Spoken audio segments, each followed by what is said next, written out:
À Thiès, ce 20 février 2019, la foule scande un seul mot. Entouré de ses partisans, Ousmane Sonko profite de la liesse populaire.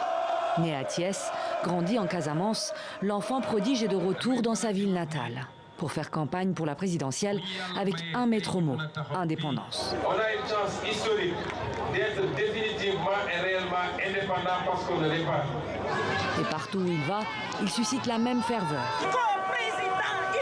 À 44 ans à l'époque, Ousmane Sonko est le plus jeune candidat à la présidentielle et l'étoile montante de l'opposition sénégalaise. Chef du parti PASTEF les Patriotes depuis 2014, député depuis 2017 et candidat en 2019. Une ascension fulgurante en quelques années, car 5 ans auparavant, il n'était qu'un haut fonctionnaire inconnu du grand public. Diplômé de l'ENA, il fait carrière dans l'inspection des impôts, d'où il est radié en 2016 pour avoir manqué à son devoir de réserve, en dénonçant des abus et des anomalies fiscales. Suffisant pour lui donner la réputation d'un opposant incorruptible à Macky Sall.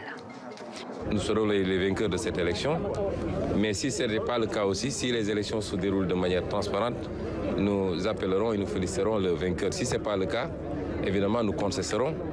Une personnalité sans concession, un discours anti-système et des thèmes de prédilection polémiques, comme l'abandon du franc CFA. C'est nous qui assurons notre stabilité, ce n'est pas la France. Donc tous ceux qui disent que le franc CFA, c'est des histoires. Ses détracteurs le jugent trop jeune, sans expérience et populiste. Ses partisans, eux, louent son franc-parler et sa probité. Mais en ce début d'année, le franc-tireur de la politique sénégalaise se retrouve en très mauvaise posture. Il est accusé d'avoir violé à plusieurs reprises une masseuse dans un salon de beauté de Dakar. Inculpé pour viol et menaces de mort, placé sous contrôle judiciaire, Ousmane Sonko dément catégoriquement.